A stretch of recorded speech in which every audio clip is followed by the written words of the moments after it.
Ok. Bonjour à tous. Bonjour. Bonjour, mesdames et messieurs. Donc, on continue notre programmation d'aujourd'hui pour la journée porte ouverte. Donc, le prochain webinaire va être sur notre magnifique voyage de ressourcement au Japon à la recherche du temps présent et au cœur du sacré avec Catherine Agostini-Salambier et Lynne Bernier qui sont avec nous. Bonjour Catherine, bonjour Lynne. Bonjour, Moi, j'ai envie de dire bonsoir. Anne. Vous allez bien? J'ai presque envie de dire, j'ai presque envie de dire bonsoir puisque je suis en France et qu'il est 8 heures. Mais je vais dire bonjour pour les Québécois et bonsoir pour les Français. Bonjour, Anne. Bonjour et bonjour Bonjour. à tous ceux aussi qui sont avec nous. On vous remercie d'être présents. Donc, on est en mode webinaire.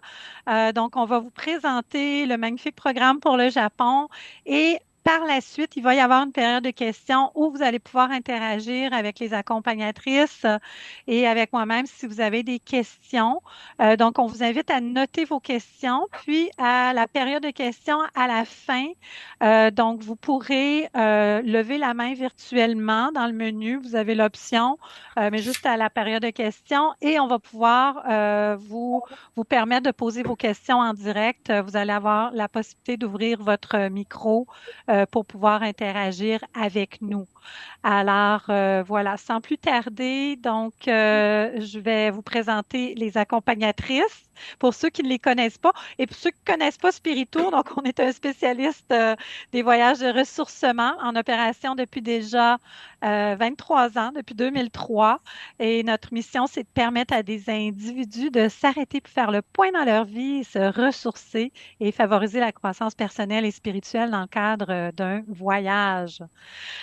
Donc, deux accompagnatrices extraordinaires. Premièrement, Catherine Agostini-Salambier, qui est avec nous déjà depuis 10 ans. C'est extraordinaire. Donc, Catherine est eurasienne, hein, donc au carrefour entre l'Occident et l'Orient. Elle est ethnothérapeute, conférencière internationale, maître de méditation et formatrice. Elle est également fondatrice et directrice du Centre de ressourcement Latitude Bien-être. Elle est par ailleurs guide de voyage initiatique, écrivaine. Elle est co-auteure de Voyages spirituels avec moi, donc qui a été publié par Ulysse en 2019. Elle est auteure aussi d'un roman initiatique sur les épaules des géants et de plusieurs ouvrages sur la croissance personnelle et spirituelle, parmi lesquels Faire de ses blessures un chef-d'œuvre, Le souffle des sages, Lumière, Faire rayonner le temple du cœur, Greffe d'amour et S'il te plaît, dessine-moi une voix de sagesse. Voilà, voilà. Alors, Catherine, merci d'être avec nous. Je continue. Bonsoir. Bonsoir à tout le monde. Oui, je suis ravie d'être avec vous. Merci, Catherine. Oui, Hélène, oui, oui, oui, ben vas-y, vas-y. oh ben non, vas-y avec Lynn, vas-y avec Lynn. Ou, enfin, je sais pas. Ben, Ben moi, ce que je regarde, peux rajouter, vas-y. Oui, oui, bon, ce que je rajoute. peux rajouter, ce que je peux rajouter, Anne, c'est qu'effectivement, ça fait 10 ans que j'ai l'immense privilège de, de guider aux côtés de Spiritour, vraiment une agence de cœur, et que j'ai déjà donc guidé à Bali, en Inde, aux îles de la Madeleine, en Égypte, etc., mais donc également au Japon. Donc je connais cet itinéraire et en 2020, j'étais au Japon pour une très grande retraite suite à plusieurs années de transmission et de formation et j'embrassais le zen. Et c'est ce que j'ai l'intention un petit peu, puisque ce sont spirituaux, ce sont des voyages initiatiques, des voyages de ressourcement, mais surtout des voyages aussi de transformation. Donc c'est principalement à travers le zen, j'en parlerai un tout petit peu peut-être après, que je souhaite en fait apporter, euh, guider des ateliers de transformation. Mhm. Merci, Catherine. Excellent. Et votre deuxième accompagnatrice, Lynne Bernier, elle est coach certifiée en PNL, professeure de yoga et de méditation. Lynn accompagne les groupes à travers le monde dans des voyages de ressourcement depuis déjà quelques années, guidée par la quête de sens, l'amour de la beauté et l'authenticité. Elle crée des espaces où chacun peut se déposer, se reconnecter avec l'essentiel et s'ouvrir à la magie du moment présent. avec bienveillance et présence, elle t'invite à vivre le Japon autrement, en conscience, en profondeur et en douceur. Bonjour Léon. Bonjour, ben merci tellement là. Donc moi je suis pas encore j'ai pas eu la chance d'aller visiter le Japon, mais avec Catherine qui est déjà allée, je pense que on va former un duo assez extraordinaire. On va bien se compléter. Je voulais aussi ajouter qu'on a co-écrit le livre Lumière avec d'autres co-auteurs ensemble. Alors on s'est connus à travers cet ouvrage-là de Lumière. Voilà, c'est ça que je voulais ajouter. C'est comme ça qu'on s'est connus davantage. Ah, merveilleux. Vous êtes toutes les deux très lumineuses. Ben merci. Fantastique. Alors, est-ce qu'on plonge tout de suite dans le programme? On va présenter le diaporama. C'est bon? Oui, Alors, je vais partager l'écran pour que tout le monde puisse voir ces magnifiques images et je vous laisse commenter, mesdames.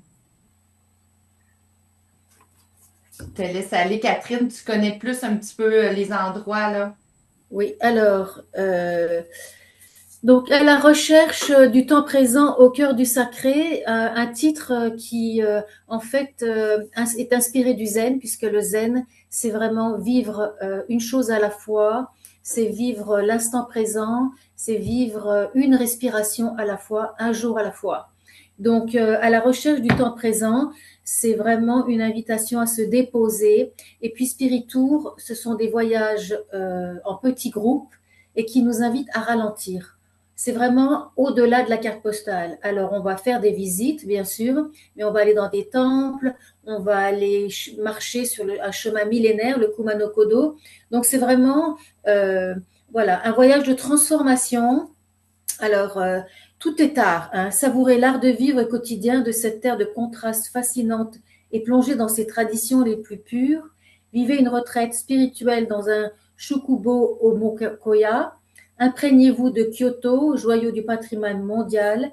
Participez aux ateliers bien-être animés donc par moi-même et Lynn. Et enfin, laissez-vous porter par le mysticisme du Kumano Kodo, chemin millénaire au cœur des campagnes japonaises où spiritualité et nature s'entrelacent. Donc effectivement, vraiment une orientation croissance personnelle et spirituelle. On nous parle donc d'une retraite spirituelle dans un monastère. Alors on y reviendra un petit peu après. Vraiment un des grands temps forts au Mont Koya. Et puis aussi ce cheminement sur le Kumano Kodo qui est ce chemin millénaire. Donc c'est le Japon, pour moi, c'est le pays le plus fascinant que je connaisse. Dieu sait que j'ai voyagé, ça fait 40 ans que je sillonne notre belle planète.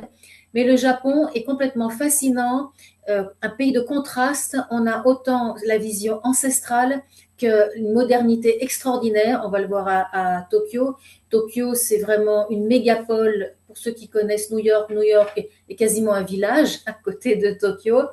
Et vraiment, la notion, la culture est fascinante. Moi, je me pose souvent la question, qu'est-ce qu'on a fait de notre liberté? Puisque le Japon est un pays extrêmement collectif, la communauté est très importante, c'est un pays où l'honneur, le respect sont essentiels. Moi, j'ai ma fille qui avait qui avait perdu son chum avait perdu son porte-monnaie, son sac avec tout dedans, iPad, téléphone, sur une gare, sur le quai de la gare. Et en fait, 2 heures après, on lui a ramené. Je veux dire ça, nulle part ailleurs, ça existe au Japon. Au Japon, quand on va prendre un bus, quand on va prendre le métro, il y a des files d'attente, c'est extrêmement respectueux, alors que nous, parfois, que ce soit en France, en Occident, à Montréal, on se pousse, on se garoche. Là, c'est extrêmement respectueux. Dans tous les lieux publics, les téléphones sont éteints. Tout ça pour le respect. Donc, respect et honneur sont vraiment, on va le vivre au quotidien, des valeurs capitales. Et la spiritualité est très présente également parce que, en fait, le zen imprègne toute la culture japonaise. Alors, jour 1 et 2, donc départ de l'aéroport de Montréal le soir pour un vol à destination de Tokyo, arrivée le lendemain, transfert à notre hôtel pour nous reposer et nuitée à Tokyo. Et ce qui est bien ici, c'est qu'on nous avons 2 nuits à notre arrivée. Donc, on peut vraiment se reposer pour partir avec le décalage horaire qui sera déjà derrière nous. Alors ça, c'est vraiment très, très apprécié d'avoir 2 nuits pour prendre le temps, justement, s'installer dans le zen. Absolument, absolument. Alors, jour 3, donc journée libre pour explorer Tokyo à votre rythme. Vous pourrez découvrir les quartiers emblématiques comme Asakusa, avec son temple, flâner dans Shinjuku, visiter le marché et vous promener dans les jardins du palais impérial. Donc, effectivement, Tokyo, euh, avec sa banlieue, 40 millions d'habitants, hein, alors que New York, on en compte 30 millions. On y trouve des musées, on y trouve le palais impérial, on y trouve donc Shinjuku, qui est vraiment un quartier où la nuit nocturne est très intense, une magnifique skyline, et puis on est près de la gare la plus fréquentée du monde. Le palais impérial, c'est bien sûr le palais où se trouve l'empereur Naruhito. Et puis Shibuya, c'est vraiment, ça on va le voir le jour prochain, mais c'est un petit peu le quartier plein de néons et on va dire que c'est un petit peu le Times Square japonais. Alors, c'est ça. Donc, alors, le jour 4, c'est ça. Tokyo Izumi-sano. Donc là, on va vivre une expérience de méditation zazen au temple. Puis vous traverserez le célèbre carrefour de Shibuya. Donc je vous expliquais Shibuya, justement, vie nocturne intense, skyline, près de la gare la plus fréquentée. Découvrez le temple Gotokuji, réputé pour être le berceau du chat porteur bonheur. Je ne sais pas si vous connaissez ce chat qui a ses petites pattes comme ça, là. On en voit un peu partout des statues chez les commerçants ou près des hôtels aussi sacrés des anciens, puisque dans chaque maison, on a un hôtel sacré pour commémorer l'âme des anciens. En fin de journée, donc vol vers l'aéroport et transfert à Izumi-Sano, nuitée, justement pour un petit peu ne pas avoir un circuit trop lourd. On va faire une nuit dans cet endroit. Donc, bon aperçu de Tokyo à son rythme. Là, souvent, je voudrais vous dire, parce que c'est arrivé quand même assez souvent dans plusieurs grandes villes, qu'il y ait des journées libres comme ça. Mais il y a souvent, c'est à chaque fois des groupes qui se forment. Donc, ne pas se dire, oh mon Dieu, mais moi, je ne veux pas être capable de circuler toute seule ou je ne parle pas très bien l'anglais. Il n'y a pas de problème, hein. On se groupe. Il y en a qui préfèrent se reposer, donc ils vont rester à l'hôtel, faire une sieste, par exemple. Et puis, il y en a qui vont aller dans un quartier, on va s'organiser. Donc, pas d'inquiétude à ce niveau-là. Oui, c'est tout à fait vrai. On laisse personne seul, là. On est là, on est deux en plus. Vous êtes vraiment déjà, je trouve, choyés d'avoir 2 accompagnatrices. Et puis justement aussi, c'est pour cela qu'on souhaite des petits groupes, hein, à taille humaine pour pouvoir non seulement pour qu'il puisse y avoir une notion collective, une notion de partage, mais aussi vraiment que l'individu soit pris en compte. Et puis on est toujours là pour ce qui pourrait monter, ce qui pourrait peut-être bloquer, ce qui pourrait au niveau des transformations, puisqu'on va voir justement la méditation zazen, là on disait le jour 4. Alors vous allez voir que en fait le zen baigne avec un triple esprit. C'est l'esprit vaste, c'est un petit peu ce qu'on va vous apprendre, l'esprit vaste comme l'océan, c'est-à-dire prendre du recul sur les choses, s'élever un petit peu au-dessus de la situation. Et l'esprit joyeux, qui n'est pas un esprit joyeux quand tout va bien, mais qui est aussi un esprit joyeux lorsqu'il y a peut-être des challenges, des défis, des deuils. Un esprit joyeux qui est souvent lié à la notion d'unité. On est tous, en fait, on vit tous la même condition humaine et savoir qu'on n'est pas seul à vivre des deuils, des chagrins, des difficultés peut nous aider à nous connecter à cet esprit. Et puis, bien sûr, l'esprit aimant, puisque le zen, c'est la voie du corps et du cœur. Donc, zazen, c'est se déposer en méditation. Et puis, c'est la voie de la grande douceur et de la grande compassion. Et je peux vous dire que durant le dernier voyage, on a eu donc un maître zen qui nous a guidé une session de zazen. Et il avait une façon de marcher qui a subjugué tout le monde. Je veux dire, c'est le zen, tout est art, tout est un art au Japon. Et le zen, à force de discipline, est aussi bien invite à une marche, une démarche d'une grande légèreté, mais également extrêmement ancrée. Enfin, j'avoue, tout le monde était complètement fasciné par ce maître zen-là. Alors, jour 5, donc Izumi Sano, Igaruga et Nara, donc transfert vers Nara. En route, arrêt à Igaruga au temple Oriju, l'un des plus anciens temples en bois du monde. Arrivé à Nara, visite de la vieille ville, du parc de Nara, où les daims sacrés se promènent librement, et du temple Todaiji, abritant une immense statue de Bouddha. Nuitée à Nara. Donc effectivement, Nara est vraiment emblématique pour ses daims sacrés. Et puis, ce sera l'occasion. Donc, ce qu'on voulait vous dire aussi, c'est que tous nos ateliers seront dans différents endroits. Et lorsqu'on a une grande statue de Bouddha, comme ça, par exemple, on peut guider une méditation, on peut prendre un temps de recueillement, de rituel. On profite aussi de l'espace extérieur, des ambiances, des temples, pour justement ancrer des pratiques. On n'est pas uniquement enfermé dans une salle. Je crois que Lynn, c'est important de profiter de l'énergie des lieux, parce que l'idée, c'est pas une retraite de méditation dans la région de Montréal. L'idée, c'est que le Japon travaille pour nous, c'est qu'on soit inspiré par le Japon et que toute cette énergie sacrée, puisqu'on va le voir, elle est partout, qu'on soit des éponges.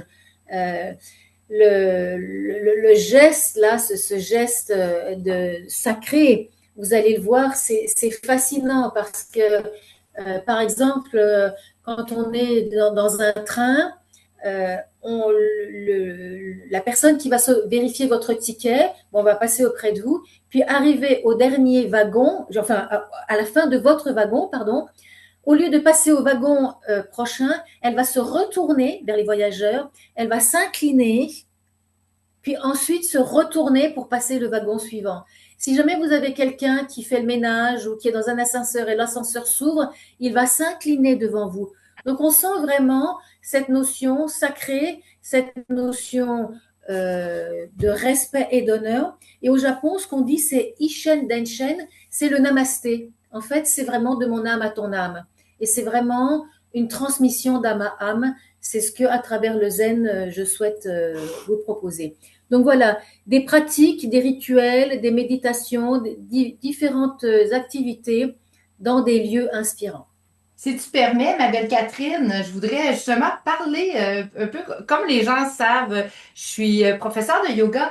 On ne fera pas du yoga à proprement parler comme on le pense ici, là, donner des cours de yoga, faire des postures de yoga. C'est plus être yoga. Le mot yoga veut dire union. Alors, on s'unit à notre corps, on se connecte à soi, à notre divin, au lieu sacré. Et le yoga, on va être yoga. On ne fera pas des séances de yoga.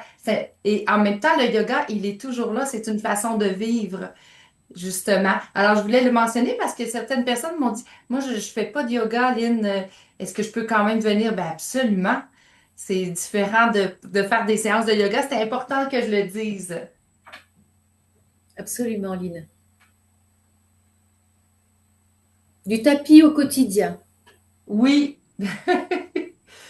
Jour 6. Donc, jour 6, Nara Kumano Kodo.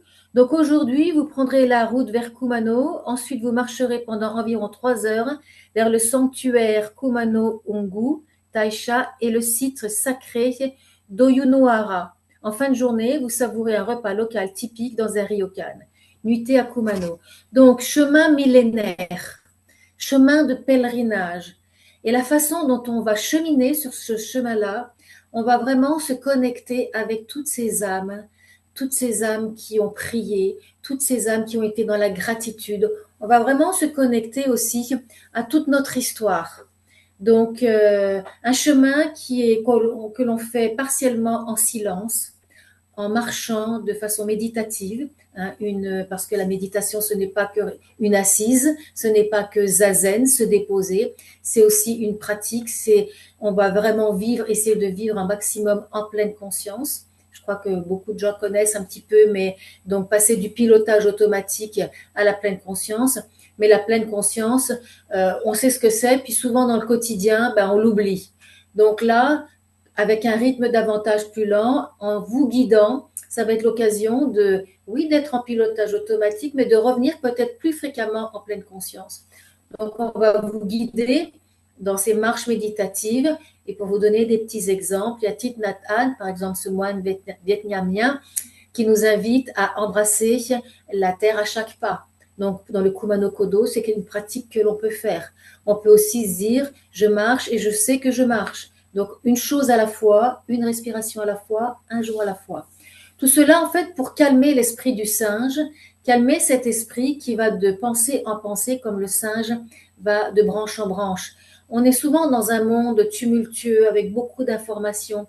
Là, l'idée, ça va vraiment de se relier à soi, aux autres et à plus grand que soi. Donc un chemin vraiment de toute beauté aussi, hein, de toute beauté. Je ne sais pas, Lynn, si tu veux rajouter quelque chose sur cette image. Ben écoute, comme tu dis, de toute façon, se connecter avec la nature, déjà, l'essentiel est là. Se connecter à soi, mais la nature nous y invite. Alors, je pense que c'est dans l'énergie, quand on va être sur place, qu'on va vraiment ressentir ce que tu viens d'expliquer de façon très claire, là, quand même, Catherine. Merci. Josette. Donc, Kumano Koyasan. Alors, vous commencerez la journée par une randonnée. Donc, encore, le mot randonnée, voilà, moi j'ai envie de dire plus, c'est cheminer. Cheminer sur le Kumano Kodo. Donc, 1h30 sur le sentier Nakaeshi, partie du célèbre Kumano Kodo, classé au patrimoine mondial de l'UNESCO. Ensuite, vous serez transféré vers Koyasan, suivi d'une visite au Konyon, souper, ryokan. Donc, alors, ce que je voulais vous dire, les ryokan, tout à l'heure, on en a parlé. Les ryokan, ce sont donc ces auberges traditionnelles, donc avec du bois, c'est très épuré. Hein, on va voir que le zen est très épuré, les temples zen sont très épurés. Le Japon, c'est vraiment une invitation à l'essentiel. Retour à l'essentiel. Et c'est d'une beauté, c'est apaisant, c'est d'une beauté époustouflante. Et puis la cuisine aussi, on en reparle ici, la Shojin Ryori. La cuisine, vous allez voir que tout est art au Japon et qu'on a plein de petits plats. Ce sont des petites portions avec toutes sortes de couleurs, des saveurs. C'est un voyage. Et puis alors, je vous partage une vision un petit peu étonnante de cette façon de s'alimenter, hein, parce que c'est une nourriture de l'âme, une nourriture de l'esprit. C'est la cuisine de l'univers.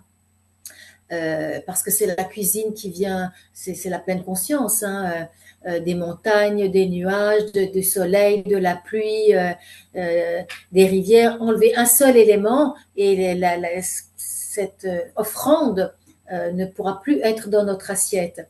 Et il y a une saveur qui est extrêmement importante dans cette cuisine, c'est l'éloge de la fadeur. Alors souvent on me dit, oh, la fadeur.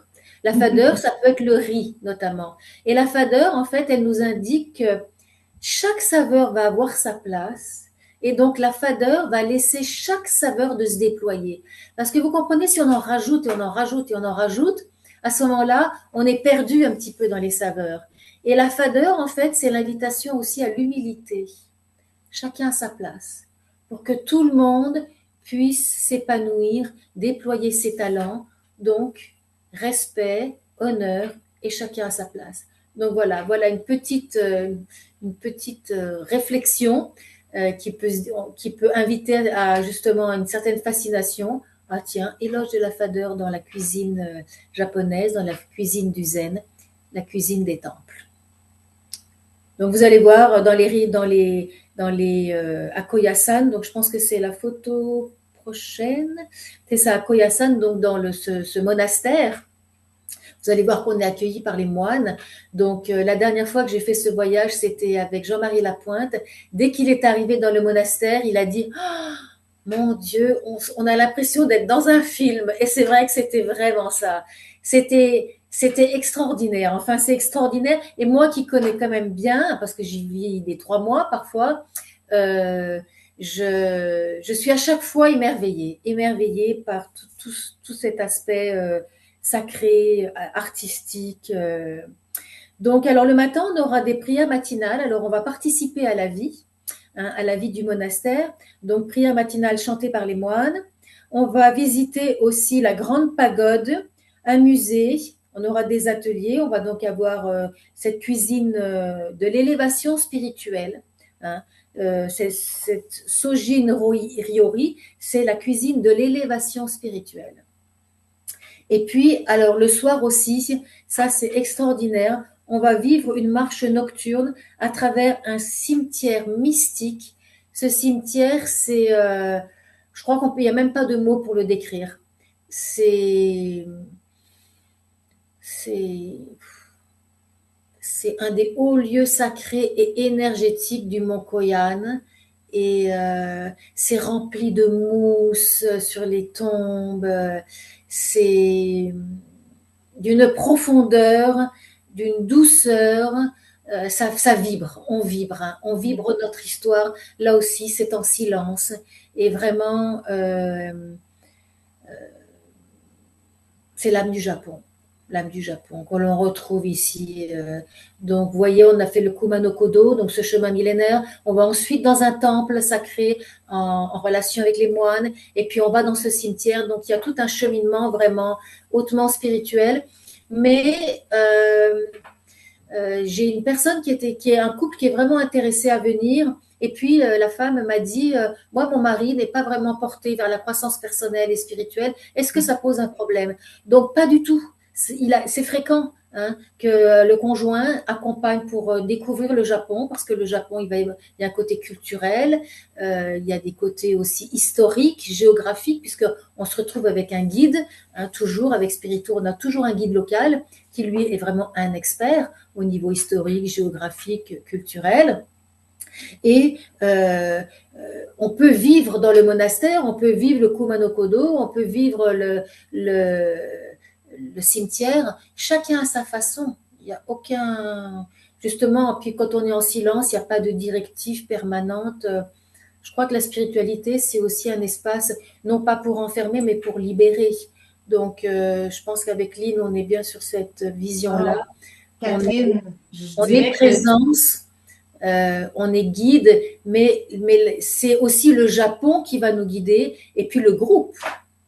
Oui, tout à fait. Puis c'est arrivé moi aussi dans des voyages où bon, une personne disait moi je suis pas très spirituelle. Je crois que tout le monde est spirituel, mais à sa façon. Et surprenamment, ces gens-là qui se disaient pas spirituels, oh my God, ils étaient connectés là. C'est juste parce que c'est une façon on n'a pas, c'est des perceptions, hein. Alors oui, mais nous on s'adapte puis tout le monde est bienvenu, Catherine, hein. Des perceptions puis des croyances, c'est ça. Exact, exact. Alors, donc jour 9, Koyasan, Kyoto. Alors, donc c'est ça, après une matinée à Koyasan, visite du temple, Konjokuji, centre principal du bouddhisme Shingo. Donc on verra, on va plonger dans le zen, mais on va plonger aussi dans les rituels un petit peu shintoïstes. Puisque, alors ce qui est assez étonnant, c'est qu'au Japon, on est dans la tradition shintoïste, on se marie dans la tradition chrétienne, avec des grandes robes de mariée, et on meurt dans la tradition bouddhiste. Donc voilà, tout un cheminement. Donc c'est un pays vraiment très respectueux des traditions.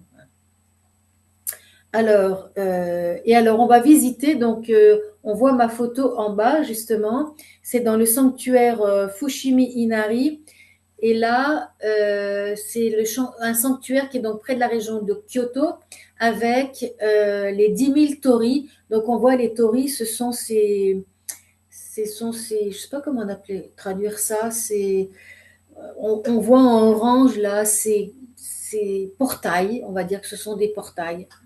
Donc ça, c'est un des temples aussi les plus sacrés dédiés à la déesse du riz et à l'agriculture. Donc c'est immense, c'est tout un chemin encore où on va marcher au cœur de ces torii.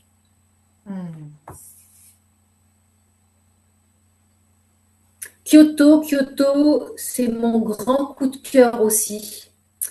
Kyoto, alors déjà tout à l'heure, je crois qu'il y avait aussi il y a une méditation.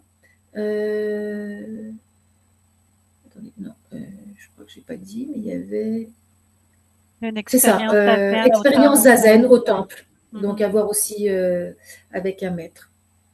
Donc jour 9. Jour 10 maintenant, est-ce que... Jour 10. Oui. Jour 10, donc Kyoto. Alors, un de mes grands coups de cœur, oui, comme je vous disais. Donc, alors, il y a donc Kyoto, on va prendre un petit peu des transports en commun, visite de temple, randonnée de 2 heures dans un village de montagne de Kurama et Kibune. Alors là aussi, des villages souvent très traditionnels, avec une architecture très épurée. Tout est en bois. Vous allez voir les ruelles. Bien sûr, si on veut de l'artisanat aussi, beaucoup de possibilités. La rencontre aussi, bien sûr, avec le peuple japonais. Hein.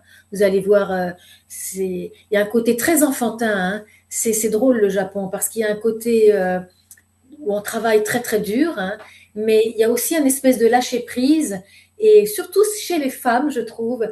Et ce sont des enfants. Hein. Ils ont des cœurs d'enfants, ils adorent se prendre en photo avec nous.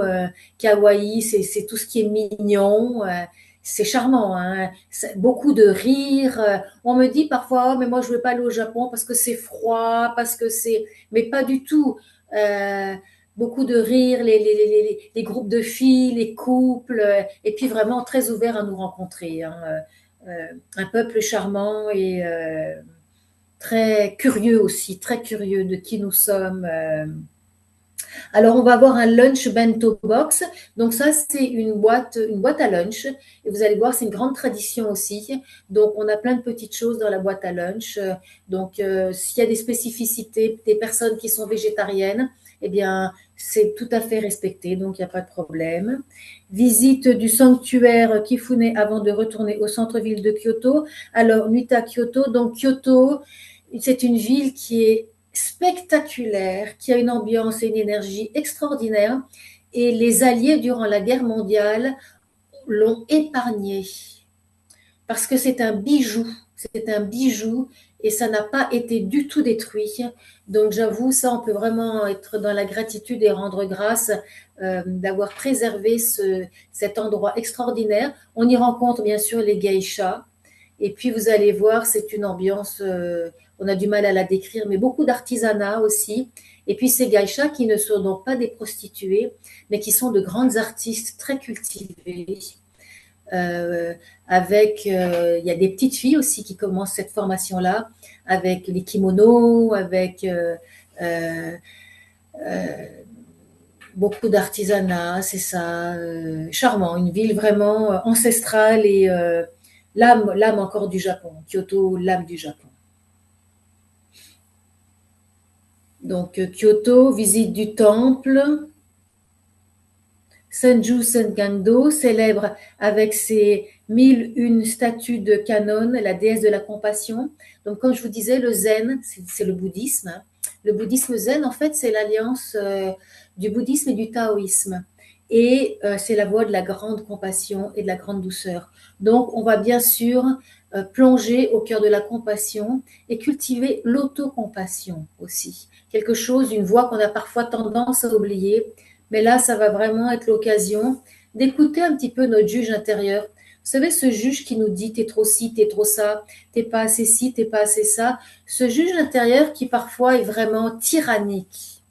Donc, ça va être l'occasion vraiment d'autocompassion, de l'écouter, et puis de certaines pratiques aussi. On vous invite à prendre un cahier, un crayon pour ceux qui le veulent, parce qu'il y aura des pratiques, voir un petit peu aussi qu'est-ce qui nous inspire. Il y aura des citations, il y aura des textes inspirants, et puis peut-être quels sont les blocages. Si on veut se transformer, les blocages sont tout aussi importants que les inspirations. Participation à la cérémonie du thé. Alors, la cérémonie du thé au Japon, c'est une vie entière pour arriver à pouvoir guider une cérémonie du thé. Donc, nous, on va avoir une femme, c'est souvent une femme, mais bon, on verra, qui va nous initier à cette cérémonie-là. Et puis, ça va être l'occasion aussi d'expérimenter le port du kimono. Donc, on va voir que c'est magnifique, hein, déjà, c'est magnifique.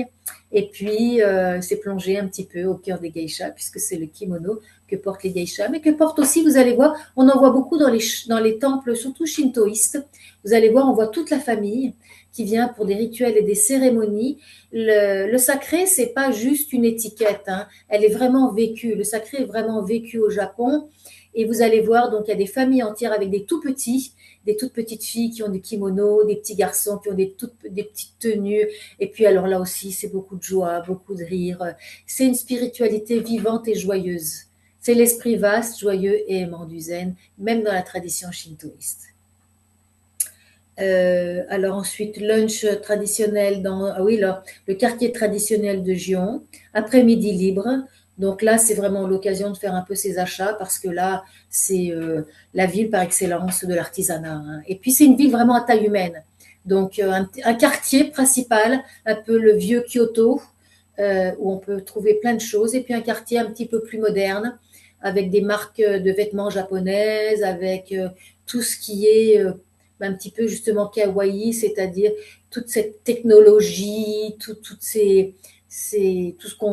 ces petites figurines modernes. Enfin, il y a vraiment ces deux mondes qui se côtoient, aussi bien ancestral que traditionnel. Donc, beaucoup de petites, j'ai envie de dire bébelles, mais ce serait, je ne sais pas si c'est approprié, mais vous allez voir qu'on a envie, tout est beau, tout est beau, tout est beau. C'est vraiment que c'est incroyable, quoi.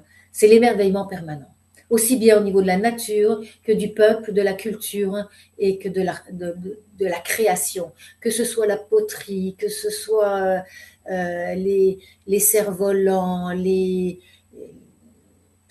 tout est... Ah oui, c'est... Catherine, j'avais envie d'ajouter quelque chose que tu m'avais déjà dit. Au niveau de l'hygiène, c'est tellement propre. Tu sais, pour quelqu'un qui dit, ah, moi, là, j'irai jamais en Inde, là, j'ai peur d'être malade. Mais au Japon, là, il y a pas de crainte à y avoir. Tout est propre. C'est la nourriture, l'hygiène, tout ça. Il n'y a pas de souci à y avoir, hein. C'est quand même, pour certains, ça peut être très rassurant aussi. C'est unique au monde. C'est unique au monde. Il y a des salles de bain partout. La propreté, moi je trouve que c'est quand même assez révélateur, hein.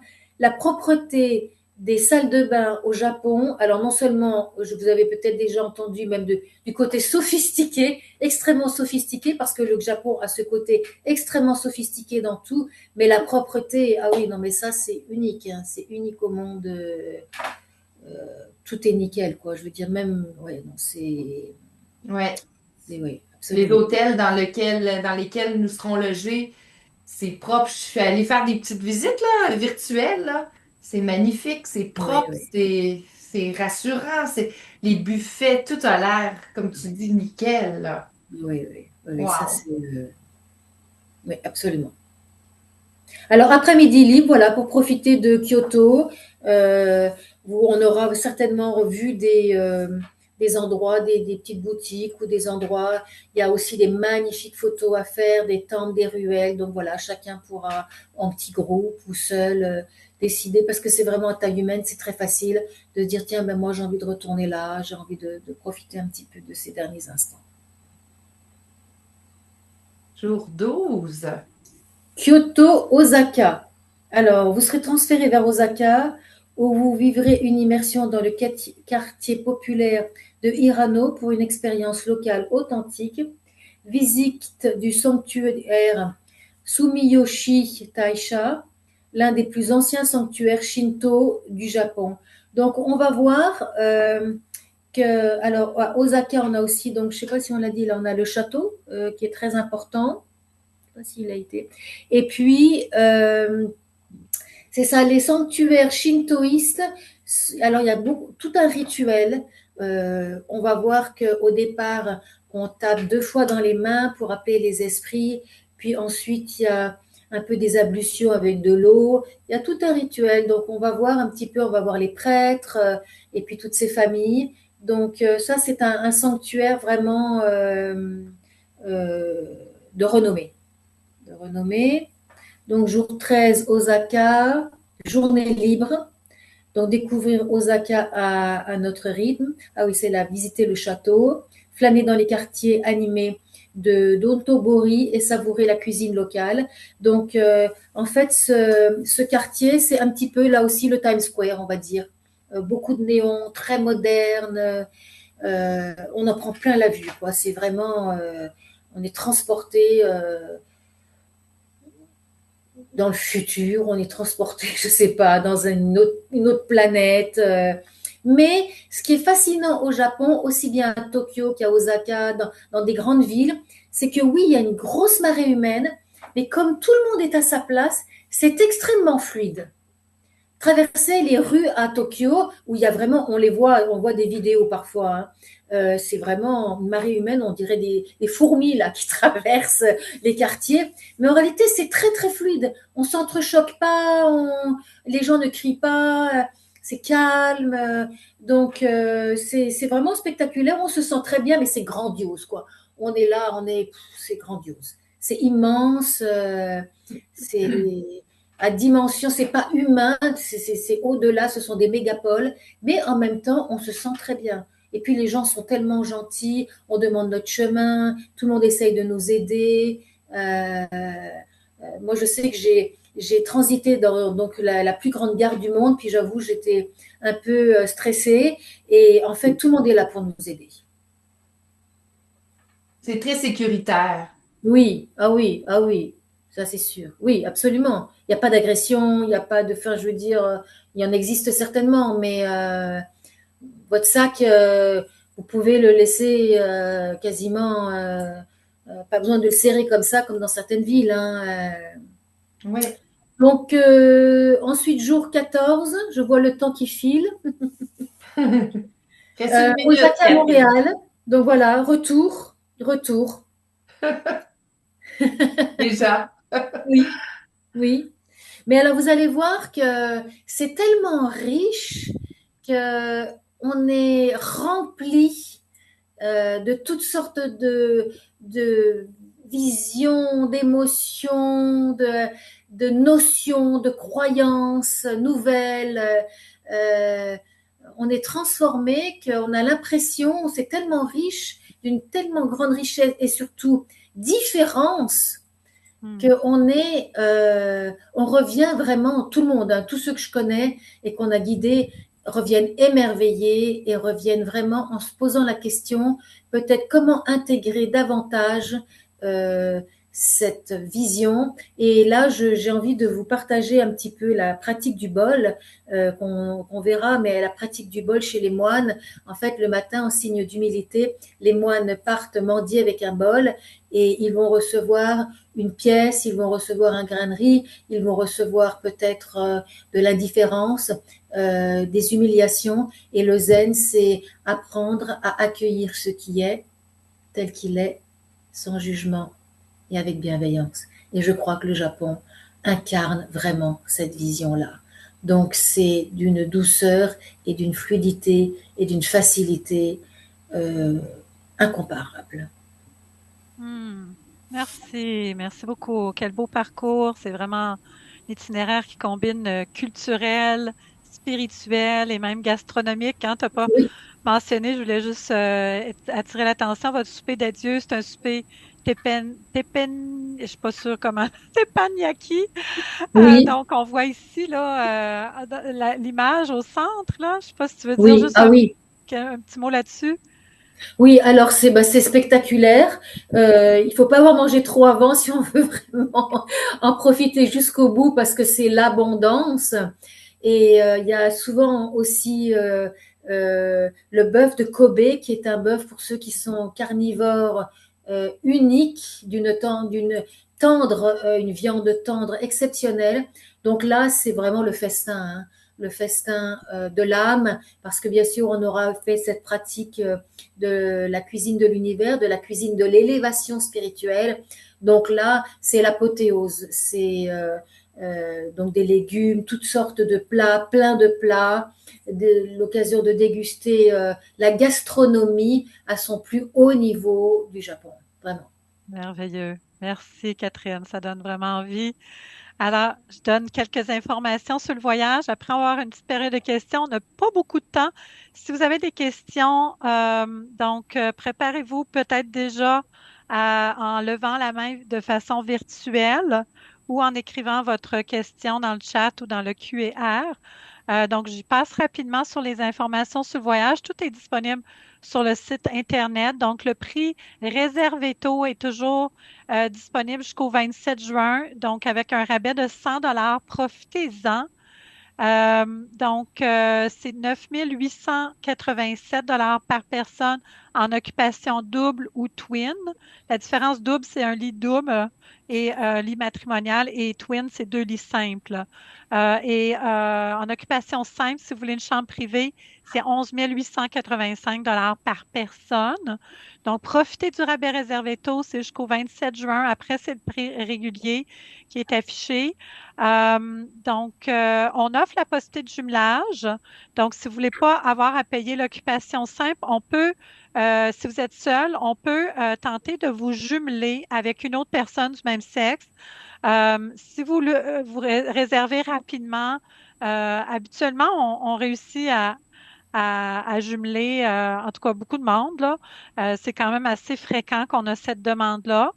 Par contre, si jamais on n'arrive pas à vous jumeler, donc Spirito ne peut pas assumer les frais additionnels, là, ça serait à vous de payer le supplément. On va vous aviser au moment du paiement final, à ce moment-là, là, à 60 jours du départ. En fait, ça va être facturé entre 30 à 60 jours du départ, si jamais on ne peut pas vous jumeler. Qu'est-ce que ça comprend, le forfait? Alors, soit dit en passant, là, je vous invite à comparer. Notre tarif est extraordinaire, puis c'est unique ce qu'on offre, mais en bas de 10 000 le Japon, de nos jours, en circuit organisé, c'est très rare. Vous en trouverez des forfaits moins chers, mais ça ne sera pas tout organisé avec un guide, avec des visites tout incluses, comme on vous offre là, avec tout un circuit vraiment extraordinaire. Qu'est-ce que ça inclut? Vous avez les vols internationaux aller-retour Oui, Montréal-Tokyo et Anne, Anne, Anne, Anne, Osaka. Oui, est-ce que si je peux me permettre, souvent les vols internationaux ne sont pas inclus. c'est vrai. C'est vrai, tout à fait. Bon point. Merci, Catherine. Ouais. Donc, qu'est-ce qui est inclus? Donc, je disais, excusez, je viens de voir qu'il y a des questions, on va y répondre après. Si vous voulez m'aider, les filles, peut-être regarder les questions, on va pouvoir les passer plus vite. Donc, les vols internationaux sont inclus. Vous faites Montréal-Tokyo et Osaka-Montréal avec Air Canada. En principe, on a déjà réservé les sièges, là. Puis Montréal-Tokyo, c'est un vol direct. Donc, au retour Osaka, là, il y a une connexion, mais c'est vraiment de très bons vols.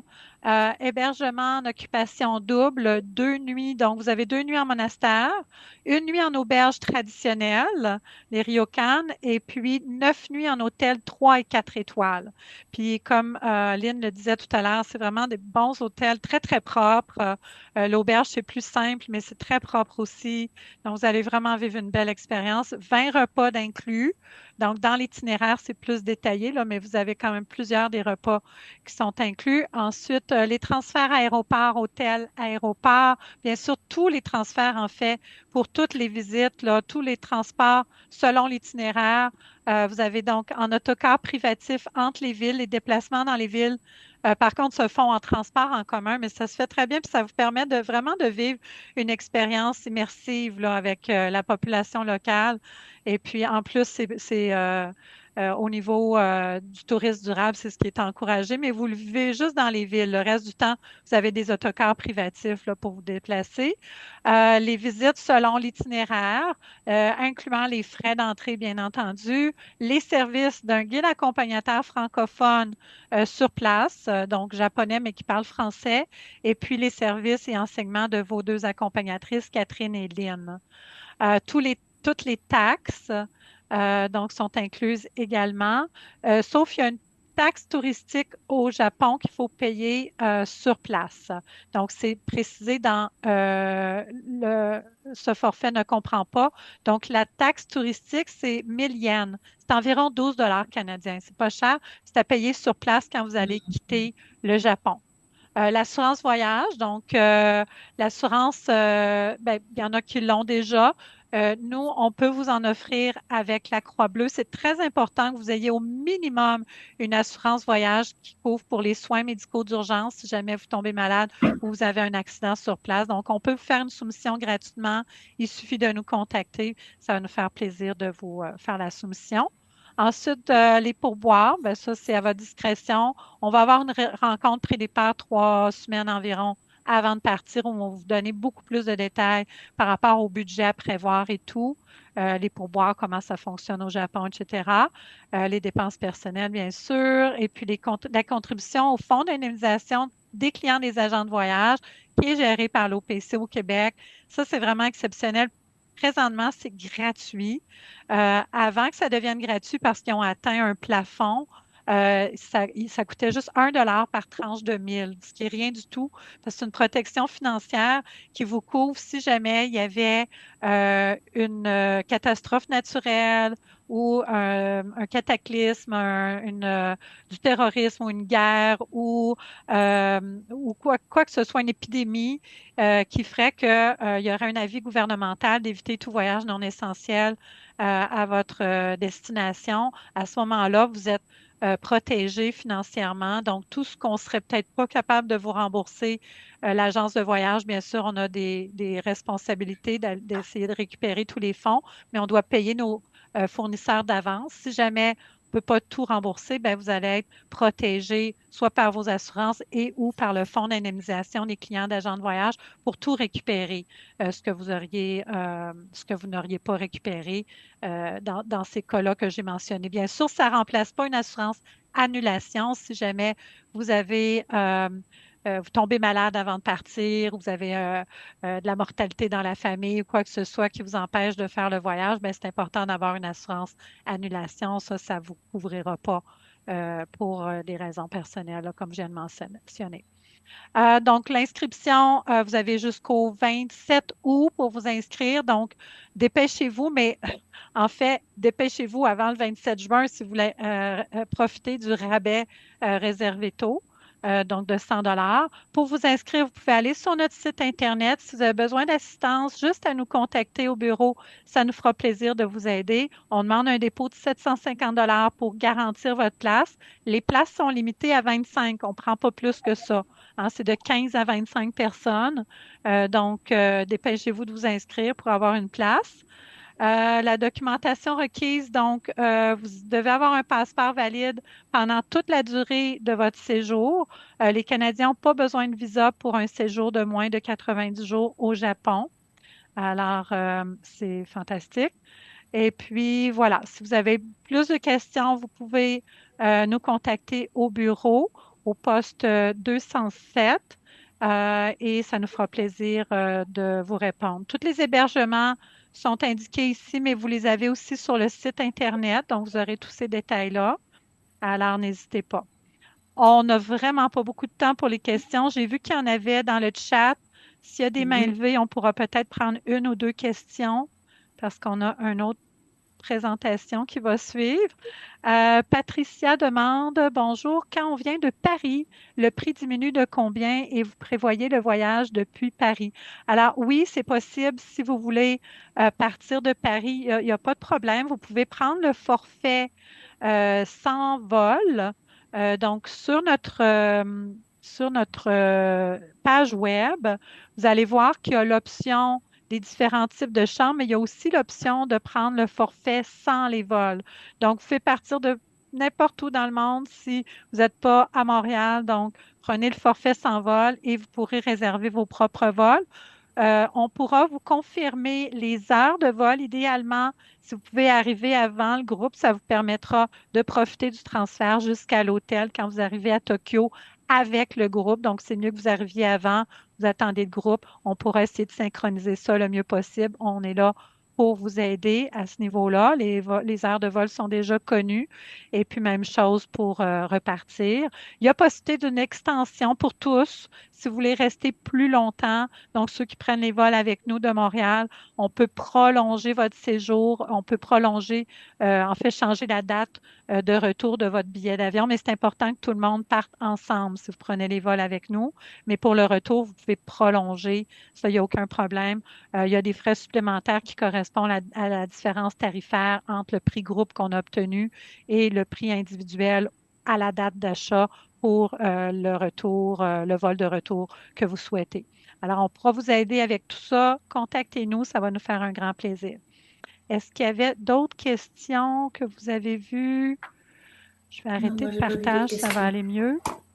Il n'y a pas d'autres questions, ça a été répondu. Parfait. Il n'y a pas de main levée. Oui, il y a une main levée. Peut-être. Patricia, on vous permet de parler. Vous pouvez. C'est peut-être la même question. C'était votre question, je pense, sur le chat. Si vous voulez ouvrir votre micro, allez-y. Il nous reste 30 secondes.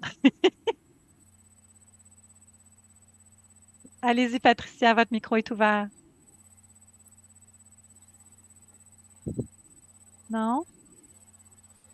OK. Ben, c'est beau. Je vous laisse le mot de la fin. Catherine, Lynn, si vous voulez rajouter un petit mot avant de conclure. Alors, moi, Alors, ce que, veux-tu, je commence, je vais être très brève, Catherine. Je voulais simplement dire, moi, que il va y avoir beaucoup de plaisir, beaucoup de douceur et de plaisir dans ce voyage-là.